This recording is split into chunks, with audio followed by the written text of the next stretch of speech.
vous invite à ouvrir avec moi la parole de Dieu ce matin dans le livre des Actes au chapitre 4, du verset 23 au verset 31. Actes, chapitre 4, verset 23 au verset 31. Le texte nous dit, après avoir été relâchés, ils allèrent vers les leurs et racontèrent tout ce que les principaux sacrificateurs et les anciens leur avaient dit. Lorsqu'ils eurent entendu d'un commun accord, ils élevèrent la voix vers Dieu et dirent, « Maître, toi qui as fait le ciel, la terre, la mer et tout ce qui se trouve, c'est toi qui as dit par l'Esprit Saint de la bouche de notre Père, ton serviteur David, pourquoi les nations se sont-elles agitées et les peuples ont-ils eu de vaines pensées? Les rois de la terre se sont dressés et les chefs se sont ligués contre le Seigneur et contre son oint. Car en vérité, contre ton saint serviteur Jésus, à qui tu as donné l'onction, Hérode et Ponce Pilate se sont ligués dans cette ville avec les nations et avec les peuples d'Israël pour faire tout ce que ta main et ton conseil avaient déterminé d'avance. Et maintenant, Seigneur, sois attentif à leurs menaces et donne à tes serviteurs d'annoncer ta parole en toute assurance. Et tends ta main pour qu'il se produise des guérisons, des signes et des prodiges par le nom de ton saint serviteur Jésus. Quand ils eurent prié, le lieu où ils étaient assemblés trembla, et ils furent tous remplis du Saint-Esprit, et ils annonçaient la parole de Dieu avec assurance. Amen. Le texte de ce matin nous encourage à faire face aux situations, aux circonstances. Le texte de ce matin nous encourage à avoir dans notre cœur toujours cet attachement à la personne de Jésus-Christ. Dans ce texte, nous voyons en réalité deux disciples, Pierre et Jean, qui sont introduits devant le Sinédrin, ce même Sinédrin qui avait porté ces accusations, ces fausses accusations contre Jésus, ce Sinédrin qui avait déterminé que Jésus devait mourir, ce Sinédrin qui avait un pouvoir soi-disant spirituel, mais où est le spirituel dans ce qu'ils ont fait? Et politique. Ah oui, la politique, il y en avait. Et finalement, ces disciples se retrouvent devant ce Sinédrin. Je vous rappelle que la crainte les avait gagnés lorsqu'ils avaient vu comment Jésus avait été traité. Lorsque Jésus leur dira d'attendre dans la ville, ils seront tous dans la chambre haute, mais la porte bien fermée, par peur de eux aussi vivre les mêmes circonstances. Alors qu'ils étaient avec Jésus, ils diront à un moment, Seigneur, où allons-nous? Ah, nous allons à Jérusalem, nous allons mourir. La peur, la peur. Combien aujourd'hui vivent encore avec la peur? La peur du lendemain, la peur des situations, des circonstances, ce que l'on entend à la télévision, ce qu'on entend ou on lit dans les journaux, ce qu'on entend à droite, à gauche. Tout est fait pour rassurer, non? Ou est-ce que c'est fait pour faire grandir l'angoisse? Il semblerait que la France est un des pays où on consomme le plus de médicaments antidépresseurs, anxiolytiques et tout ce qui l'en suit. Les apôtres, ils sont là et ils se trouvent face à ce Sinédrin qui va leur dire finalement à un certain moment, au verset 7, « Par quelle puissance ou par quel nom avez-vous fait cela ?» Par quelle puissance ou par quel nom, frères et sœurs, nous osons lever la voix et proclamer Jésus Seigneur. Amen. Ce matin, nous avons chanté, nous avons loué le Seigneur, nous avons prié, mais par quel nom? Par une religion? Loin de là. Par une idée? Une philosophie? Que Dieu nous en garde. Est-ce que c'est par la foi en Jésus-Christ? Amen. Alléluia.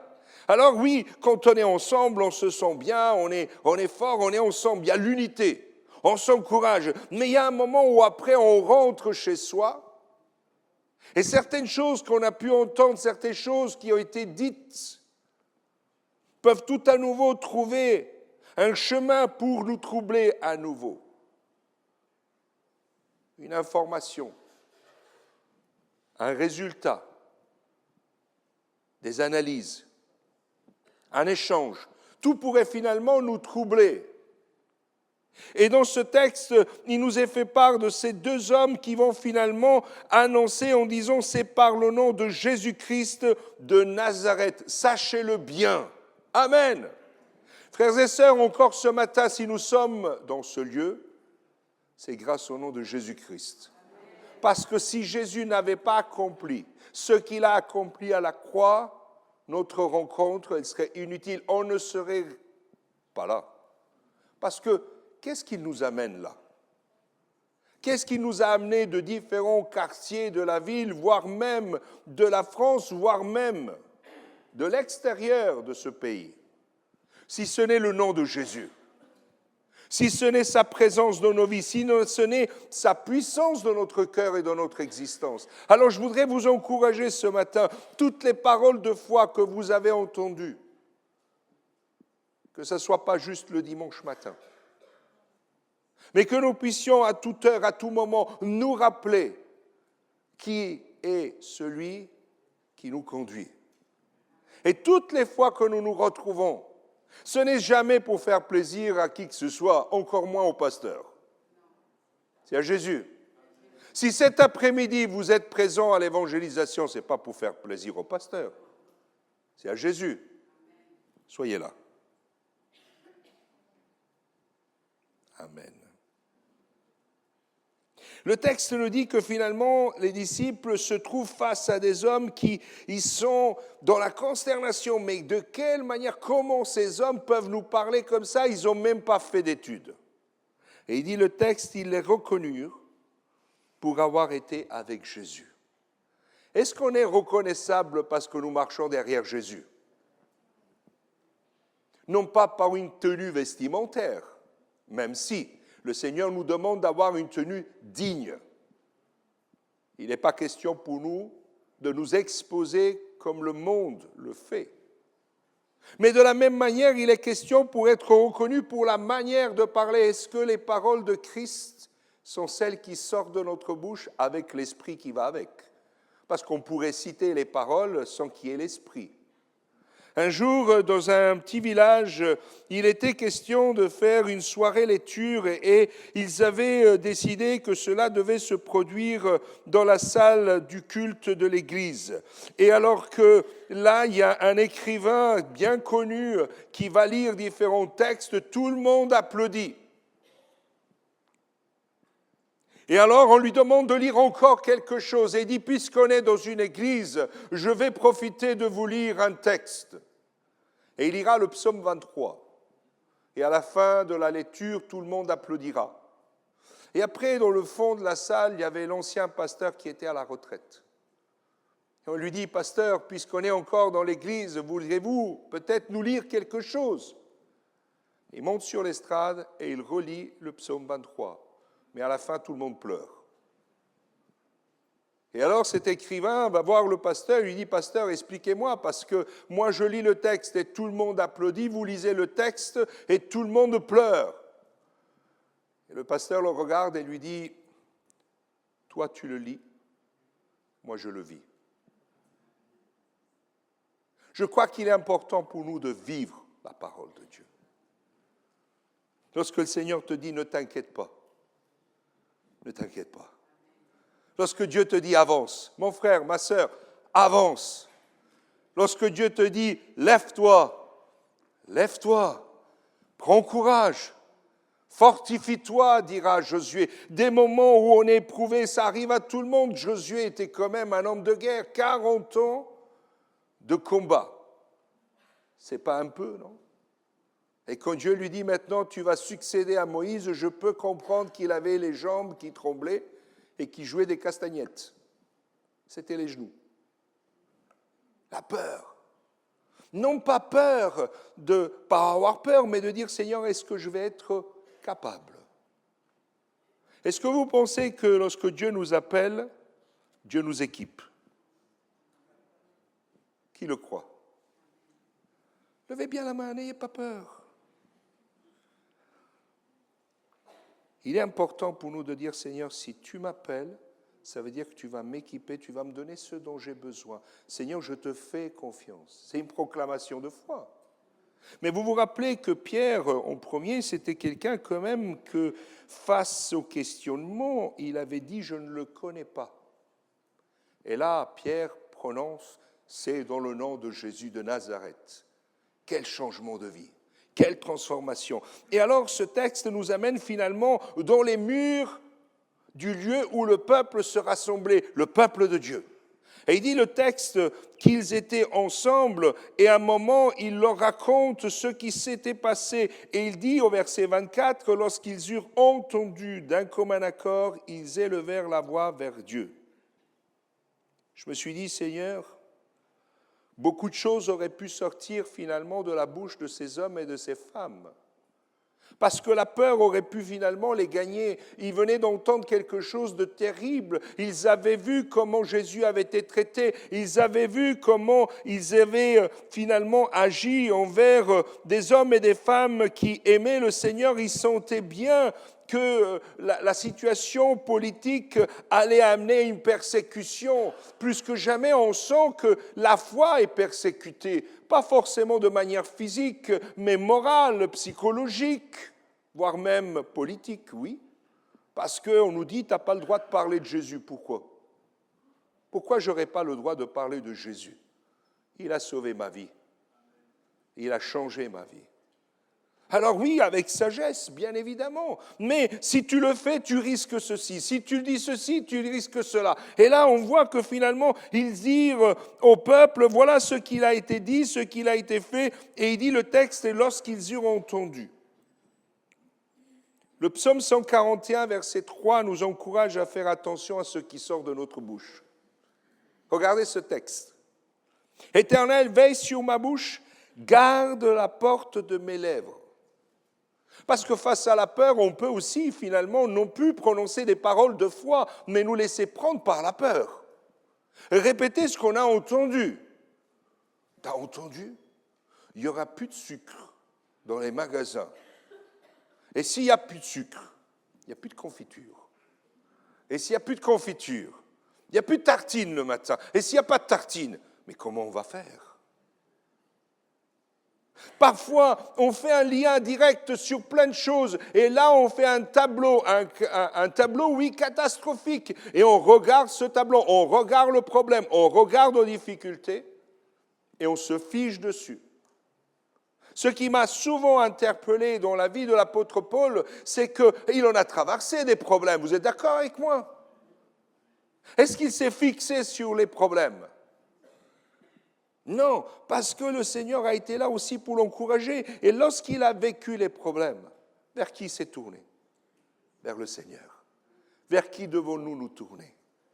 Que Dieu nous garde, frères et sœurs, à veiller sur la manière où nous allons parler, parce que le titre du message de ce matin, c'est « L'après qui bouleverse l'avant ». Vous allez comprendre où je veux en venir. En effet, il est question pour nous de veiller, Proverbe verset 21, chapitre 21, verset 23, « Celui qui garde sa bouche et sa langue garde son âme de la détresse. » Mon frère, ma sœur, apprends à garder ton âme de la détresse. Acclame ta foi. Proclame ton Seigneur. Élève la voix vers l'Éternel. Ce qui devrait retentir dans nos cœurs, dans nos bouches, c'est ce qui est dit par exemple au psaume 71, le verset 8, que ma bouche soit remplie de ta louange, de ta splendeur, tous les jours. Quand tout va bien, mais aussi quand tout va mal. Le psaume 34 dira « Je bénirai l'Éternel en tout temps. Sa louange sera toujours dans ma bouche. » J'imagine que vos voisins, ils doivent vous entendre chanter tous les jours. Jamais un mot plus qu'un autre. Le matin, c'est « Oh Seigneur ». Je me lève, c'est pas « Oh, encore une fois, il faut se lever ». Ah, j'ai mal à droite, j'ai mal à gauche. Tamalou, Bobola. Parfois le matin, c'est un check-up. Comment tu as dormi? Ah, pas bien. Comment tu t'es levé? Pas bien. Comment tu as déjeuné? Pas bien. Alors oui, il y a des nuits compliquées. Mais est-ce qu'on est prêt à dire, Seigneur, même si c'est compliqué, puisque ça a été compliqué, je verrai encore plus ta gloire dans ma vie, Seigneur. Si moi, je n'arrive pas à marcher, Seigneur, toi, tu vas me porter. C'est ce que la parole de Dieu me dit, non? Seigneur, si moi, je n'ai pas les forces, si je n'ai pas les capacités, je vais voir le miraculeux de Dieu intervenir. Seigneur, dans mes démarches administratives, je ne sais plus comment faire. Seigneur, débrouille-toi. C'est beau de prendre les papiers. Vous savez, moi, je le fais. Je prends les papiers, je les mets sur la table. Je dis, Seigneur, tu vois là, débrouille-toi. Et Dieu est bon. Il le fait. Il est super. Alléluia. Le psaume 97, les versets 1 à 12. Proclameront comme ces hommes l'ont proclamé. Ils vont élever leur voix vers Dieu. Et ils vont dire, l'Éternel règne. Que la terre soit dans l'allégresse, que les îles nombreuses se réjouissent. La nuée et l'obscurité l'environnent, la justice et le droit sont la base de son trône. Un feu marche devant lui et embrase ses adversaires alentour. Ses éclairs illuminent le monde. La terre le voit et tremble. De qui parlons-nous là? De l'Éternel, de celui que nous appelons notre Père, de celui qui marche devant nous, à nos côtés, derrière nous. Alors regardez ce qui se passe. Ses éclairs illuminent le monde, la terre le voit et tremble, les montagnes fondent comme la cire devant l'Éternel, devant le Seigneur de toute la terre. Les cieux annoncent sa justice et tous les peuples voient sa gloire. Ils seront dans la honte tous ceux qui rendent un culte aux statues, ceux qui se félicitent des faux dieux. Tous les dieux se prosternent devant lui. Sion l'entend et se réjouit.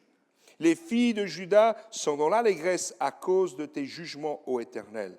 Car toi, Éternel, tu es le Très-Haut sur toute la terre. Tu es souverainement élevé au-dessus de tous les dieux. Vous qui aimez l'Éternel, haïssez le mal. Il garde les âmes de ses fidèles. Il les délivre de la main des méchants. La lumière est semée pour le juste et la joie pour ceux dont le cœur est droit. Juste, réjouissez-vous en l'Éternel et célébrez son saint nom. Amen. Il y a de quoi animer notre cœur, nos pensées, nos prières de paroles différentes que de commencer à se plaindre devant Dieu. Parfois, on est comme ceux qui se plaignent devant Dieu, comme si finalement Dieu ne pouvait pas changer les situations et les circonstances. Dieu peut tout. Est-ce que je peux vous encourager à dire à votre voisin, Dieu peut tout, mais si vous le faites, faites-le vraiment avec foi. Ce n'est pas juste le dire, c'est parce que vous l'avez déjà expérimenté. Ésaïe, ce prophète dira au chapitre 50, verset 4, « Le Seigneur l'Éternel m'a donné le langage des disciples pour que je sache soutenir par la parole celui qui est fatigué. Il éveille chaque matin, il éveille mon oreille pour que j'écoute à la manière des disciples. » Amen. Lorsque nous n'allons pas bien, ô combien est important de pouvoir recevoir une parole de réconfort. N'est-ce pas? Combien ça nous fait du bien, quand on traverse des moments de difficulté, d'avoir une bonne nouvelle. Ah! Parfois on dit, alors j'ai deux nouvelles, une est bonne et une est moins bonne. Je commence par laquelle? Mais moi je voudrais vous dire ce matin, j'ai deux bonnes nouvelles. Je commence par laquelle? Peu importe, parce que les deux nous amènent à la même personne, à Jésus-Christ. Mon frère, ma sœur, même quand tu traverses les moments les plus sombres dans ta vie, et peut-être vous qui êtes là pour la première fois, alors que vous pensez que personne ne connaît ce que vous vivez, personne ne sait ce que vous êtes en train d'endurer depuis je ne sais pas combien de temps. Moi, je voudrais vous dire que Dieu le sait. Et si vous êtes là aujourd'hui, c'est parce que Dieu vous a donné un rendez-vous et qu'il voudrait faire part de votre vie. dans la mesure où vous lui dites, Seigneur, rentre dans ma vie. Seigneur, viens, s'il te plaît, viens dans mes problèmes. Seigneur, je ne te donne pas le poste du copilote, je te donne le poste de pilote. C'est plus moi qui conduis, Seigneur. Ce n'est pas évident quand on a l'habitude de conduire, de laisser quelqu'un d'autre conduire. C'est vrai ou pas? Mon fils vient de passer son permis de conduire. Tu as droit, fils. Et je vais devoir monter dans la voiture avec lui. Priez pour moi. Ma femme, elle m'a rassuré, il conduit bien comme son frère. Oh là, Seigneur. Quand on a l'habitude d'avoir amené quelqu'un depuis son petit âge, et un jour vous lui dites, tu conduis et tu es à côté, la première chose, vous prenez une clap quand je vous dis, il a grandi. La deuxième, Seigneur, je te prie, donne-lui sagesse. Seigneur, ouvre ses yeux. Garde-nous, mets tes anges autour de nous, Seigneur. Non? Non? Ben oui. Ben oui, pourquoi? Parce qu'on a pris certaines habitudes et on a du mal à laisser le gouvernail à quelqu'un d'autre. Alors moi, je suis confiant, il conduira mieux que moi. Je lui souhaite. Mes frères et sœurs, laisser le gouvernail à Dieu de notre vie, c'est la meilleure chose que nous avons à faire. Parce que des murs, on s'en est déjà pris. Moi, je me suis pris plein de murs dans ma vie personnelle. Parce que j'ai voulu en faire à ma tête. J'ai voulu prendre ma direction, ma décision, et allez, j'y vais. Et paf, et ça fait mal. Alors c'est vrai, j'ai une tête de calabré, mais ça fait mal quand même. Le texte me dit que l'Église, après avoir entendu, ils élevèrent la voix vers Dieu et dirent, Maître, toi qui as fait, c'est toi qui as dit. Même si les rois de la terre se sont dressés, Seigneur, rien de ce qui est arrivé a pu arriver si toi tu ne l'avais pas permis. Alors la grande question, c'est pourquoi Dieu l'a permis? Pourquoi Dieu permet certaines choses? Pourquoi Dieu permet que nous passions par des épreuves, si ce n'est que pour nous faire grandir? Lorsque on est allé à l'école, vous vous rappelez, une des premières choses qu'on nous a données, c'est des problèmes. Non? On rentrait à la maison, on allait à l'école, on n'avait pas de problème. On rentrait à la maison, on avait plein de problèmes. On avait du mal parce qu'ils nous posaient des questions quand même qui étaient compliquées. Combien d'eau rentre dans la baignoire? Si tu as fait 3 trous, mais pourquoi tu as fait des trous? Ce n'est pas une passoire, c'est une baignoire quand même. Et toutes ces choses nous ont amenés finalement à développer une compréhension des problèmes et chercher des solutions. Ce que Dieu voudrait, c'est que nous puissions finalement non plus raisonner avec la méthode du monde où 2 plus 2 fait 4, mais avec la mentalité de Dieu où avec quelques pains et quelques poissons, il a nourri la foule. Et là, ça change notre raisonnement parce qu'on n'est plus dans la même mathématique. On ne peut pas calculer sur les lois de la physique en disant si tu mets le pied dans l'eau, tu t'enfonces. Non, parce que quand on regarde dans la parole de Dieu, il y a un des disciples qui dira, Seigneur, si c'est toi, fais-moi marcher sur l'eau. Il lui dit, viens, viens.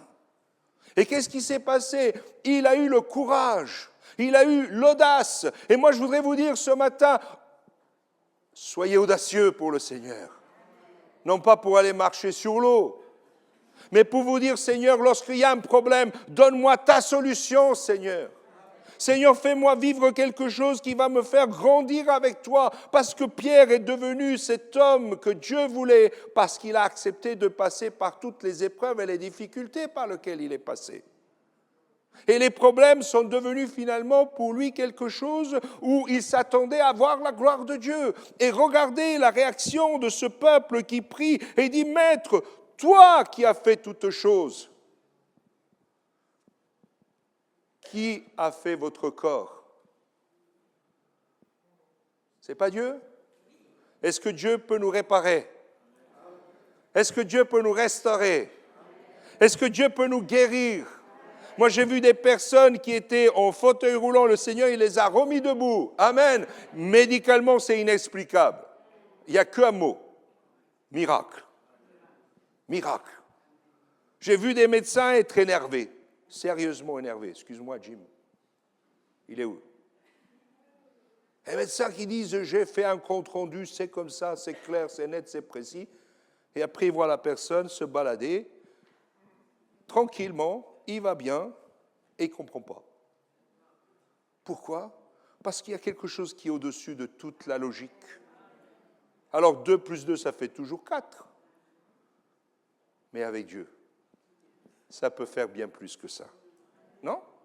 Et alors là, le peuple, il commence à confesser. Romains chapitre 10, versets 8 à 11. Regardez ce texte. Si tu confesses de ta bouche que le Seigneur Jésus, et si tu crois dans ton cœur que Dieu l'a ressuscité d'entre les morts, tu seras sauvé. Pas de doute. Il n'y a pas de doute dans le salut. Est-ce que quelqu'un doute de son salut ce matin? Moi, je voudrais vous encourager à ne plus douter, parce que l'ennemi voudrait vous faire douter de votre salut. Tu n'es pas assez bien, tu n'es pas bien coiffé pour être sauvé. Ah ben parfois c'est de tout et n'importe quoi. Tu n'es pas ceci, tu n'es pas cela. Regarde, tu ne lis pas 25 chapitres de la Bible par jour. Mais ce n'est pas tout ce que tu vas faire qui va te donner le salut. Le salut était acquis en Jésus-Christ. Tout le reste t'amène à grandir avec le Seigneur. T'amène sur le chemin de la sanctification avec Dieu. Mais tu ne pourras pas acheter ton salut. Il n'y a pas de prix. Car en croyant du cœur, on parvient à la justice, et en confessant de la bouche, on parvient au salut, selon que dit l'Écriture, quiconque croit en lui ne sera pas confus. Alors moi j'ai mis une petite note, en aucun sujet. Celui qui croit en lui ne sera pas confus en aucun sujet. Pour tes études, ne sois pas confus, fais confiance à Dieu. Pour ton travail, ne sois pas confus, fais confiance à Dieu. Pour tes problèmes de santé, fais confiance à Dieu. Confesse le nom du Seigneur. Et après, il va y avoir une phrase. Et maintenant. Vous savez, tant qu'on est ensemble, tout va bien. C'est magnifique. Mais lorsqu'on rentre à la maison et qu'on se retrouve seul à nouveau avec les problèmes, ou les difficultés, ou je dirais les défis qui sont devant nous. Là, il y a un maintenant. Et maintenant, je fais comment, Seigneur? Seigneur, comment je vais m'en sortir maintenant, là, tout de suite, Seigneur? Et le texte nous dit, et maintenant, Seigneur, sois attentif à leurs menaces et donne à tes serviteurs d'annoncer ta parole en toute assurance et étends ta main pour qu'il se produise des guérisons, des signes, des prodiges par le nom de ton saint serviteur Jésus. Et maintenant, le psaume 31, verset 16 dit « mes destinées, sont dans ta main, arrache-moi de la main de mes ennemis et de mes persécuteurs. Maintenant, Seigneur. Seigneur, mon avenir est entre tes mains. Maintenant, Seigneur. Maintenant et pour toujours, je m'attends à toi, Seigneur. Maintenant. Seigneur, je dois me rendre à tel endroit. Maintenant, Seigneur, interviens. Pose ta main, Seigneur. Je m'attends à toi, ô Éternel. Combien est important pour nous de vivre ce maintenant. Mais dans nos proclamations, dans nos paroles, dans les expressions de notre foi, nous ne pouvons pas les garder que pour les grandes occasions où tout le monde nous entend. Parce qu'il est question pour nous de vivre avec un mot particulier. On va le retrouver dans le prochain texte, 2 Corinthiens chapitre 6. À partir du verset 1, il dira « Puisque nous travaillons ensemble, nous vous exhortons à ne pas recevoir la grâce de Dieu en vain, car il a dit « Au temps favorable, je t'ai exaucé, au jour du salut, je t'ai secouru. Voici maintenant le temps vraiment favorable, voici maintenant le jour du salut. » Nous ne donnons aucun sujet de scandale en quoi que ce soit, afin que notre service ne soit pas un objet de blâme. Mais nous rendons à tous égards recommandable, comme serviteur de Dieu par beaucoup de persévérance, dans la tribulation, persévérance, dans la privation, persévérance, dans les angoisses, persévérance sous les coups, persévérance dans la prison, dans les émeutes, dans les travaux, dans les veilles, dans les jeûnes, par la pureté, par la connaissance, par la patience, par la bonté, par l'Esprit Saint, par un amour sans hypocrisie, par la parole de vérité, par la puissance de Dieu, par les hommes offensifs et défensifs de la justice, au milieu de la gloire et du déshonneur, au milieu de la mauvaise et de la bonne réputation, regardé comme imposteur, quoique véridique, comme inconnu, quoique bien connu, comme mourant et voici que nous vivons, comme châtié, quoique non mis à mort, comme attristé et nous sommes toujours joyeux, comme pauvres et nous enrichissons plusieurs, comme n'ayant rien et nous possédons tout. Ça, c'est le regard du monde et le regard que le chrétien doit avoir en Jésus-Christ. Alors si ce matin on devait se regarder devant un miroir qui reflète ce que nous sommes spirituellement, qu'est-ce qu'on verrait? Quelqu'un plié par les épreuves ou quelqu'un qui se dit « Seigneur, en toutes les épreuves, je m'attends à toi ». Parce que le reflet nous parle, non? Ce matin, avant de venir dans ce lieu, vous vous êtes regardé devant le miroir pour voir si les cheveux sont bien coiffés, s'il n'y a pas de tache quelque part. Parce qu'on veut se présenter d'une manière juste, bien, on ne veut pas arriver n'importe comment. On a besoin de quelque chose qui nous reflète la vérité. Et pour nous, frères et sœurs, spirituellement, celle qui nous reflète la vérité, c'est ça, la parole de Dieu, la Bible. Cette parole qui ne va pas nous modifier ou nous faire paraître autrement que selon la vérité. Vous avez vu déjà ces miroirs qui vous font paraître plus minces. Pourquoi vous rigolez? Là, vous avez un physique taillé en V. Beau, magnifique. Vous sortez du miroir, c'est taillé en V, mais dans l'autre sens. Et vous dites, mais pourquoi? Mais parce que tu as cherché quelque chose qui te flatte. Si vous cherchez quelque chose qui vous flatte dans la parole de Dieu, vous allez trouver des textes, vous allez les découper, vous allez coller, vous allez faire un patchwork, mais ça ne sera pas la parole de Dieu, ça sera votre parole. La parole de Dieu, elle doit être prise telle qu'elle est, comme elle est, sans rien rajouter, sans rien enlever. Faute de quoi on s'attire des problèmes. Dernière page de la Bible, lisez. Il dit « gare à celui qui ajoute, gare à celui qui enlève ». Mais lorsque la parole de Dieu me dit qu'il y a quelque chose que je dois mettre en règle avec moi-même ou avec les autres, j'ai beau tortiller les cheveux comme je veux, je dois régler mon problème. Je dois mettre en place les choses parce que c'est seulement après qu'il y a quelque chose qui va se produire. S'ils ont élevé leur voix, s'ils ont fait preuve de persévérance, cette persévérance qui est une preuve de réconciliation avec Dieu. La persévérance est aussi preuve de l'appartenance à Christ. La persévérance est un trait caractéristique des saints. Alors j'ai des textes bibliques, je pourrais vous les donner, mais je ne veux pas faire trop long.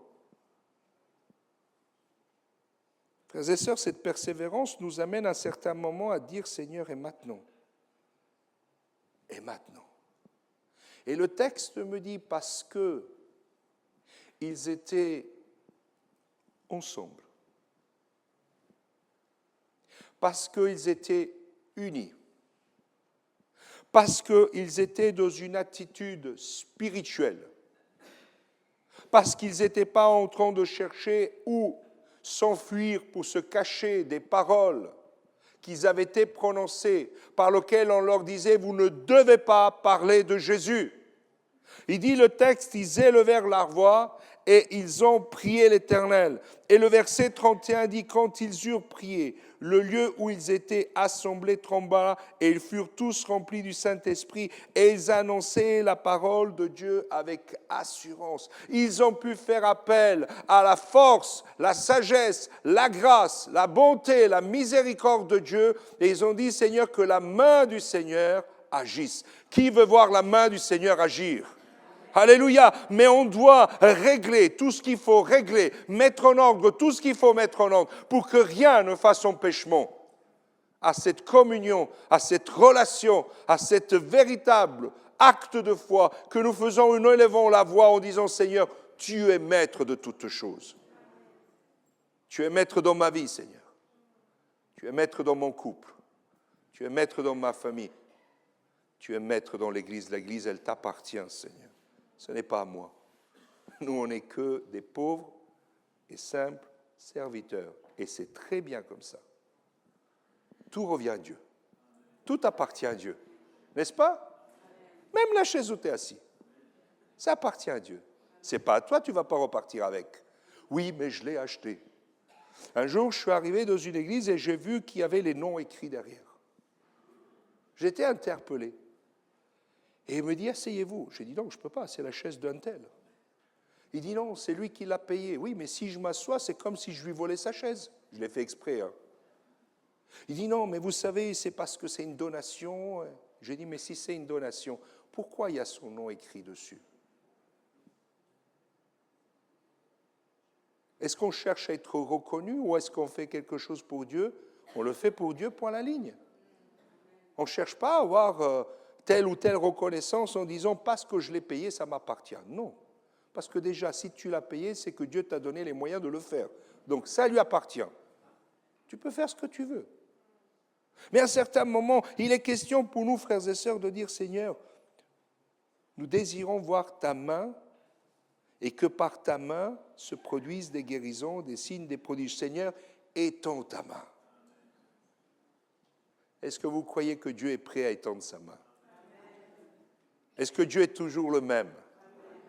Est-ce que les paroles qu'on peut entendre aujourd'hui, elles sont plus dangereuses que celles qu'ils ont entendues du temps de Jésus, des disciples? Non, c'est les mêmes. Qu'est-ce qui change? Qu'est-ce qui fait qu'un lieu va trembler ou pas? Ce n'est pas juste avoir un tremblement de terre. Hein. Ça, il y a des endroits, c'est constant. Il est question d'un engagement spirituel.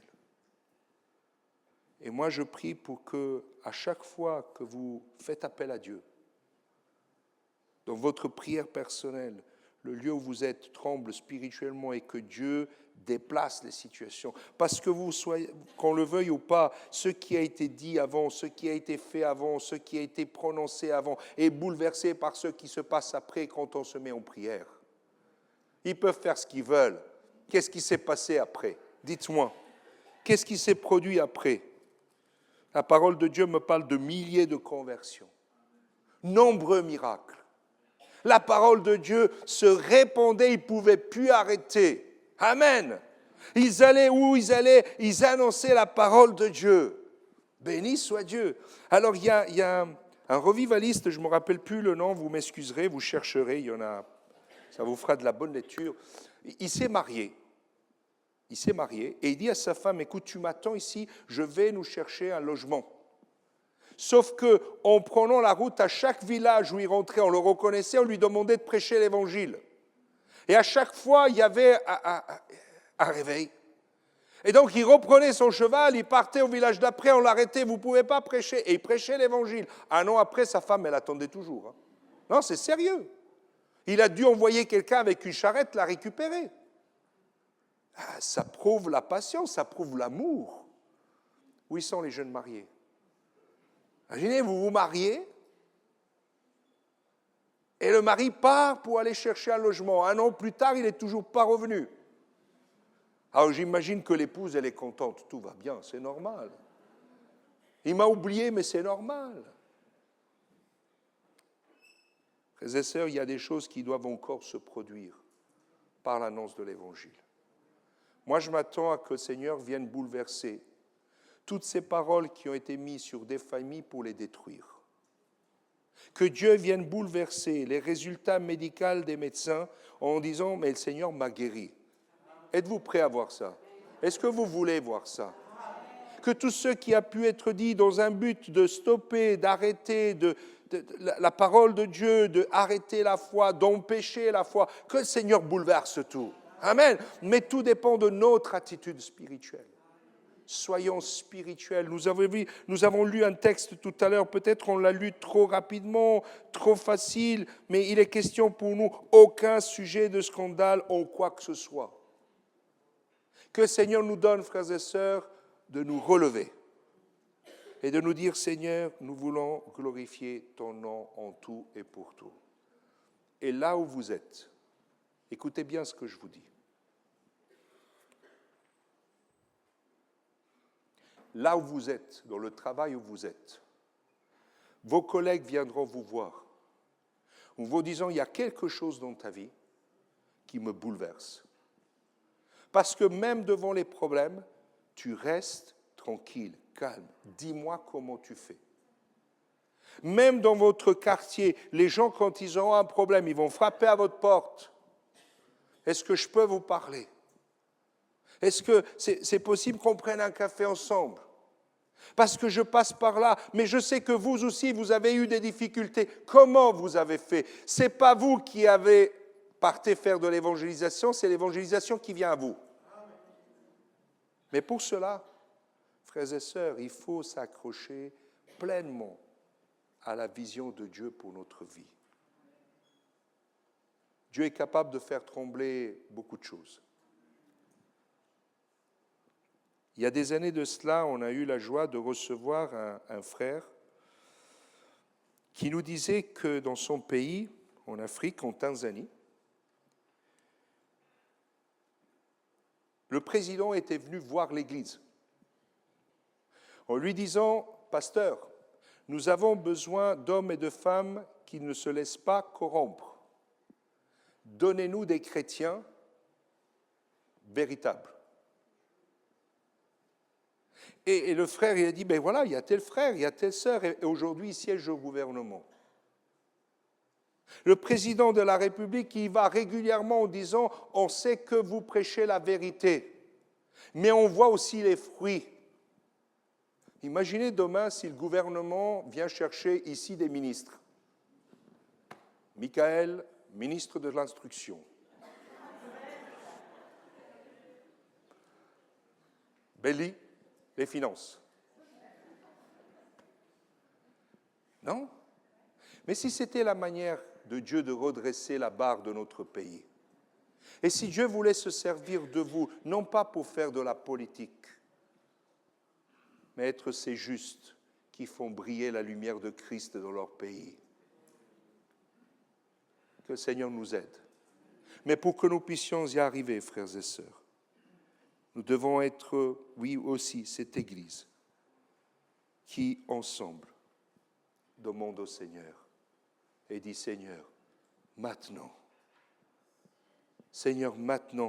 étends ta main. Seigneur, maintenant, manifeste ta puissance. Seigneur, nous avons des frères et des sœurs qui sont malades. Seigneur, maintenant, guéris-les, Seigneur, s'il te plaît. Seigneur, il y a des couples en difficulté. Seigneur, viens rétablir les choses. Seigneur, il y a encore des membres des familles inconverties. Seigneur, viens les toucher. Seigneur, viens métamorphoser leur vie. Seigneur, viens transformer l'existence, Seigneur. Seigneur, viens me changer. Parce que c'est bien de dire, Seigneur, change les autres. Mais le changement, ça doit commencer par nous. Seigneur, fais que ma bouche ne prononce plus des choses qui ne sont pas en équation avec la foi. Je ne veux plus dire c'est pas possible, c'est impossible, mais je veux dire avec Dieu tout est possible. Même l'impossible. Amen. On va incliner nos têtes, on va fermer nos yeux. Et ce matin, s'il y a des choses qui ont besoin de connaître un bouleversement dans votre vie, je vous invite à dire, Seigneur, maintenant, viens changer la réalité de ma vie. Seigneur, à partir de maintenant, je ne veux plus prononcer des paroles qui finalement, Seigneur, ne font que glorifier la destruction dans ma vie. Mais Seigneur, je veux proclamer ta grâce dans ma vie. Tu es le maître du ciel et de la terre. Toutes choses, Seigneur, sont en toi. Tout est entre tes mains, Seigneur.